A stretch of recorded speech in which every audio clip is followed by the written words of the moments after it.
वेद क्या हैं? वेद प्राचीन भारत के पवित्र साहित्य हैं, जो हिंदुओं के प्राचीनतम और आधारभूत धर्म ग्रंथ भी हैं। भारतीय संस्कृति में वेद सनातन वर्णाश्रम धर्म के मूल और सबसे प्राचीन ग्रंथ हैं। वेद शब्द संस्कृत भाषा के वेद ज्ञान धातु से बना है। इस तरह वेद का शाब्दिक अर्थ ज्ञान है। इसी धातु से विदित विद्या जैसे शब्द आए हैं। कहते हैं कि धर्म वेदों में प्रतिपादित है। वेद साक्षात परम नारायण है।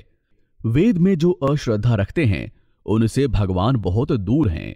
वेदों का अर्थ है भिन्न भिन्न कालों में भी भिन्न भिन्न व्यक्तियों द्वारा आविष्कृत आध्यात्मिक सत्यों का संचित कोश। वास्तव में जीवन को सुंदर व साधक बनाने वाला प्रत्येक विचार ही मानो वेद है। मैक्स मूलर का तो यहां तक कहना था कि वेद मानव जाति के पुस्तकालय में प्राचीनतम ग्रंथ हैं। वेदों की संख्या 4 है: ऋग्वेद, यजुर्वेद, अथर्ववेद और सामवेद। वेद का शाब्दिक अर्थ है ज्ञान या जानना। ये हमारे ऋषि तपस्वियों की निष्कपट निश्चल भावना की अभिव्यक्ति है। इनमें जीवन को सद्मार्ग पर पराश करने का आह्वान है। इतना ही नहीं, वेदों में आत्मा परमात्मा, देवी देवता, प्रकृति, गृहस्थ जीवन, सृष्टि, लोक परलोक के साथ साथ नाचने गाने आदि की बातें भी निहित हैं। इन सब का एक ही उद्देश्य है, मानव कल्याण। एक और जहां वेदों में ईश भक्ति और आध्यात्म की महिमा गाई गई है, वहीं दूसरी ओर कर्म को ही कल्याण मार्ग कहा गया है। वेद हमारे अलौकिक ज्ञान की अनुपूर्णा धरोहर हैं, अतः इनके जन सामान्य की जिज्ञासा होना स्वाभाविक है। इसलिए वेदों के गूढ़ ज्ञान को हमने पाठकों के समक्ष प्रस्तुत किया है। इन कथा कहानियों के माध्यम से साथी पाठक न केवल इन्हें पढ़ सकते हैं, बल्कि पारंपरिक वैदिक ज्ञान को आत्मसात कर लोक प्रलोक भी सुधार सकते हैं। प्राचीन काल से माना जाता है कि ब्रह्मा, विष्णु और महेश ने ही सारे संसार का संचालन किया है और सारे देवता उसमें सहायक होते हैं। भगवान शिव ने 7 ऋषियों को वेद ज्ञान दिया। उसका उल्लेख गीता में होता है। इतिहास रूप में ब्रह्मा, उनके मारीचि, आत्रि आदि 7 और पौत्र कश्यप और अन्य यथा जैमिनी, पतंजलि, मनु आदि मुनियों को वेदों का अच्छा ज्ञान था। वेद सबसे प्राचीन पवित्र ग्रंथों में से हैं।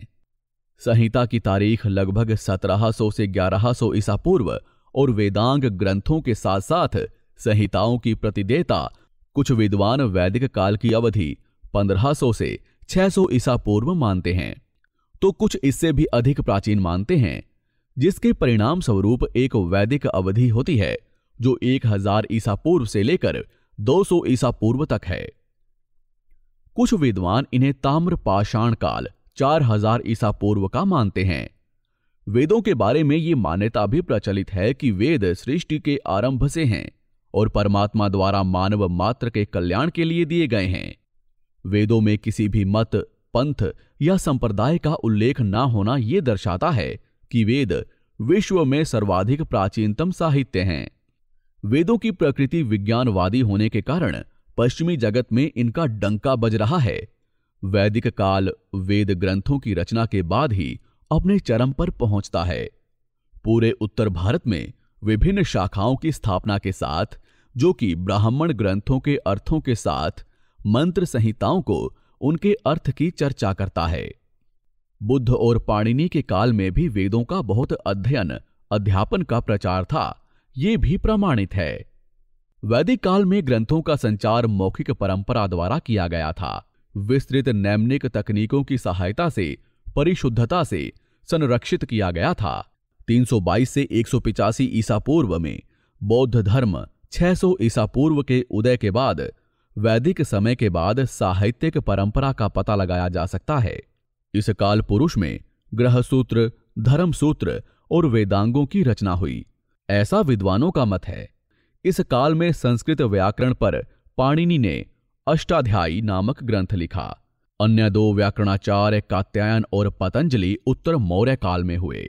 वेद शब्द संस्कृत भाषा के वेद ज्ञान धातु से बना है। इस तरह वेद का शाब्दिक अर्थ ज्ञान है। इस धातु से विदित जाना हुआ विद्या, ज्ञान। विद्वान, ज्ञानी जैसे शब्द आ गए हैं। आज चतुर्वेद के रूप में ज्ञात इन ग्रंथों का विवरण इस प्रकार है। ऋग्वेद सबसे प्राचीन तथा प्रथम वेद, जिसमें मंत्रों की संख्या 10,462, मंडलों की संख्या 10 तथा सूक्त की संख्या 1028 है। ऐसा भी माना जाता है कि इस वेद में सभी मंत्रों के अक्षरों की संख्या 4,32,000 है।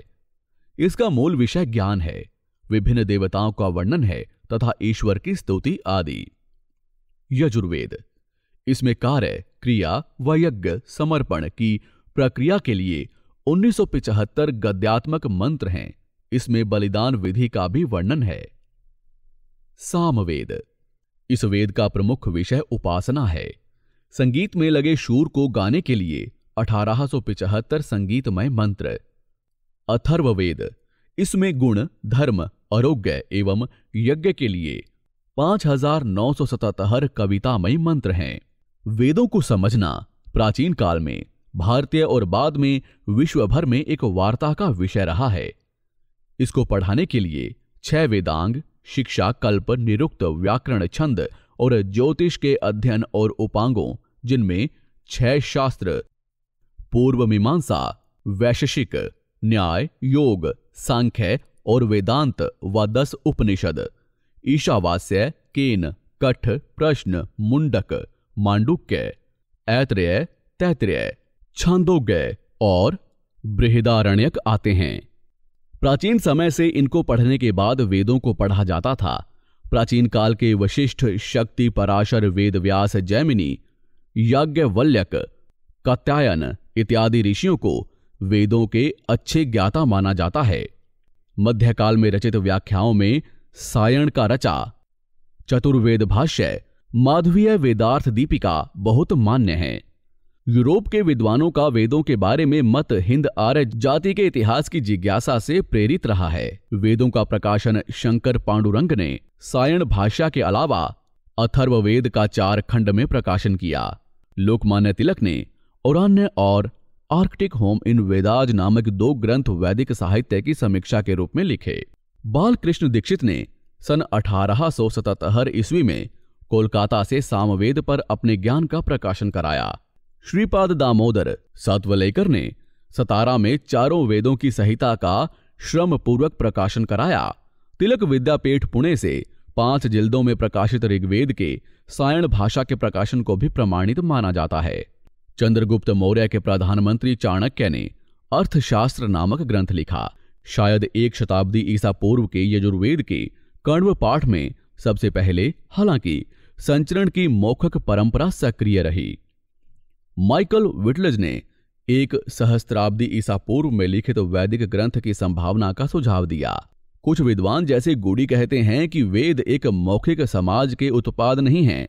इस दृष्टिकोण को ग्रीक, सर्बिया और अन्य संस्कृतियों जैसे विभिन्न मौखिक समाजों से साहित्य के संचरित संस्करणों में विसंगतियों की तुलना करके इस दृष्टिकोण का आधार रखते हुए उस पर ध्यान देते हुए वैदिक साहित्य बहुत सुसंगत और विशाल है, जिसे लिखे बिना पीढ़ियों में मौखिक रूप से बना दिया गया था।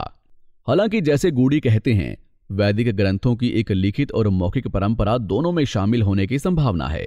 इसे साक्षरता समाज के समानांतर उत्पाद कहते हैं। वैदिक काल में पुस्तकों को ताड़ के पेड़ के पत्तों पर लिखा जाता है। पांडुलिपि सामग्री बर्च की छाल या ताड़ के पत्तों की तात्कालिक प्रकृति के कारण जीवित पांडुलिपियां शायद ही कुछ 100 वर्षों की उम्र को पार करती हैं। संपूर्णानंद संस्कृत विश्वविद्यालय की 14वीं शताब्दी से ऋग्वेद पांडुलिपि है। हालांकि नेपाल में कई पुरानी वेद पांडुलिपियां हैं जो 11वीं शताब्दी के बाद से हैं।